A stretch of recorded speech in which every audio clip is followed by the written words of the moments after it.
Assalamualaikum warahmatullahi wabarakatuh. Perkenalkan, nama saya Muhammad Faris Alwata dengan NIM 230900047 kelas 4B. Di sini saya akan menjelaskan tugas dari data mining, yaitu tentang penambangan asosiasi. Nah, yang pertama, apa itu penambangan asosiasi? Nah, itu adalah teknik dalam data mining yang bertujuan menemukan hubungan menarik antara item di dalam dataset besar. Nah, teknik ini juga digunakan analisis dalam keranjang belanja seperti market basket analisis untuk mengetahui pola pembelian konsumen. Nah, selanjutnya yaitu teori cara kerja dua algoritma tersebut, yaitu a priori dan FP growth. Nah, prinsip dasar dari a priori adalah membangun item set secara bertahap dari satu item set, dua item set, dan seterusnya. Hanya berkombinasi yang mulai minimum support yang diteruskan. Nah, cara kerjanya itu hitung support semua item, terus pilih item yang supportnya lebih sama dengan min support. Gabungkan item menjadi pasangan kombinasi 2, 3, dan seterusnya. Nah, yang keempat yaitu lanjutannya hanya kombinasi yang frequent cukup support yang diteruskan. Nah, memiliki kelemahan ya dari April yaitu banyak kandidat item set yang harus diuji waktu kombinasi besar untuk dataset besar. Nah, efek growth yang kedua itu menggunakan struktur data pohon atau FP tree untuk menyimpan informasi transaksi secara kompak. Nah, cara kerjanya itu ada tiga. Yang pertama, hitung support tiap tim, terus buat FV3 transaksi diurutan sesuai frekuensi item. Cari pola frekuen langsung dari pohon tanpa membangkitkan semua kombinasi. Nah, kelebihannya yaitu jauh lebih cepat dibandingkan a priori untuk transaksi besar karena tidak menghasilkan kandidat item secara eksplisit. Nah, dari kesimpulan tersebut, FP Crop biasanya lebih cepat untuk dataset besar karena lebih efisien dalam penyimpanan dan pencairan pola dibandingkan a priori. Langsung saja kita masuk ke bahas codingannya. Yang pertama yaitu install library. Nah, pip install ml extract untuk menginstal dari semua library yang akan kita gunakan. Terus yang kedua yaitu mengimpor library. Yang pertama itu import pandas spt, terus import time, terus dari from ini untuk memproses import transaction coder. Nah, terus juga kita mengimport dari YML extend, terus kita import ke a priori fgrowth asosiasi rules yang akan kita gunakan dalam metode kali ini. Terus selanjutnya yaitu step 3 menghubungkan ke Google Drive, di mana Google Drive ini untuk menghubungkan sebuah dataset yang telah kita simpan untuk lebih cepat atau lebih efisien, terus juga tidak cepat hilang dari sini. Kalau menghubungkan langsung dari Google Colab-nya itu biasanya langsung hilang, namun di sini akan tersimpan.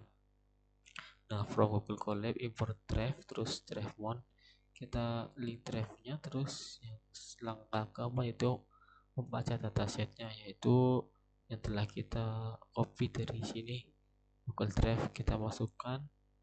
Ini datasetnya saya ambil dari data retail. Nah, membaca dataset tanpa header untuk membaca direct CSV untuk membaca dataset yang di Google Drive ini. Terus juga menampilkan beberapa contoh data awal, print contoh data transaksi, terus print head. Step yang kelima itu memproses data, mengubah data menjadi format list of list, transaction, df, stack, group, level, label list.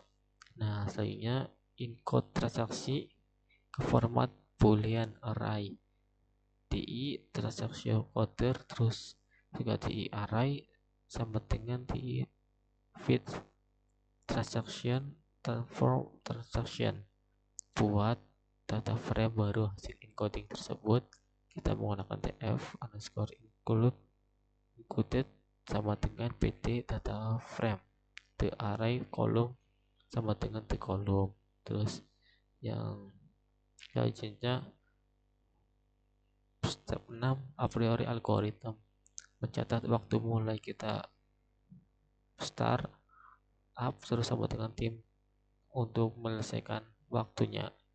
Terus menambang frequent item set dengan a priori frequent item set AP sama dengan a priori tf included min support 0,01 use call names sama dengan true.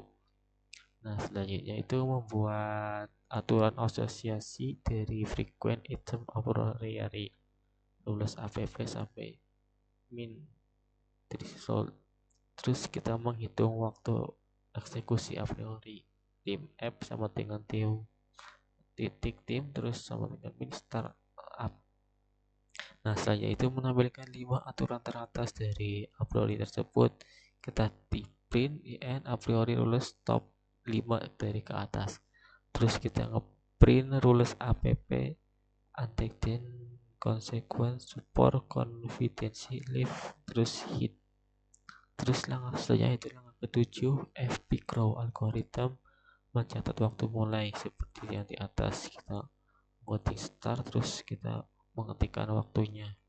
Terus kita lainnya menambang frequency item dengan FP Crow. Frequency item FP sama dengan FP Crow. TF include min support sama dengan 0,1 use call names true. Terus kita buat aturan asosiasi dari frequency item FP Crow. Kita rules min FP sama dengan association rules frequency item FP. Metric sama dengan kita leave, terus juga min tail shoot sama dengan 1. Selanjutnya kita menghitung waktu eksekusi di FP crowd tim skor FP sama dengan tim untuk menghentikan sebuah waktu data tersebut, terus min star FP. Selanjutnya kita menampilkan 5 aturan teratas print FP crow rules stop 5. Terus kita lanjut print rules FP untaken consequent support confidential leave hit. Nah, selanjutnya itu kita ke step 8, membandingkan waktu eksekusi, yaitu menampilkan waktu eksekusi masing-masing algoritma. Yang pertama itu kita print waktu eksekusi a priori tim sama dengan 4F per detik. Terus juga waktu eksekusi FP crowd tim FP 4F per detik. Nah, selanjutnya itu menentukan mana yang lebih cepat dari a priori atau FP crowd. Kita ngeprint. Nah, selanjutnya kita baca dari data tersebut, terus kita menghasilkan output contoh data transaksi dari 1. Nah, ini ada 0 item banana milk cheese apple. Nah, itu menghasilkan transaction ID itu T0353 dan seterusnya. Terus a priori rules top 5 dari data tersebut, kita menghasilkan attention consequence support confidential leave index sama dengan 0. Dari FP crowd rules top 5 nya yaitu sama juga attention consequence support confidence leave indeksnya sama dengan 0. Nah, waktu yang telah kita menentukan mana yang lebih cepat antara a priori sama FP crowd, kita menghasilkan waktu dari a priori itu 0,056 detik dan waktu dari eksekusi FP crowd yaitu 0,346 detik. Jadi kita dapat disimpulkan a priori itu lebih cepat dibandingkan FP crowd. Nah, kesimpulannya meskipun a priori memiliki kelemahan banyak kandidat item saja harus diuji, terus waktu komputasi lebih besar dari dataset yang untuk besar, namun juga memiliki kelebihan, yaitu menghitung upload itu lebih cepat dengan Epic Crowd, karena Epic Crowd memiliki kelebihan jauh lebih cepat dibandingkan upload dataset besar karena tidak menghasilkan kandidat itu secara eksplisit. Nah, demikian penjelasan dari saya. Mohon maaf apabila ada kesalahan dan kekurangan, mohon dimaafkan. Wabillahi taufiq wal hidayah. Wassalamualaikum warahmatullahi wabarakatuh.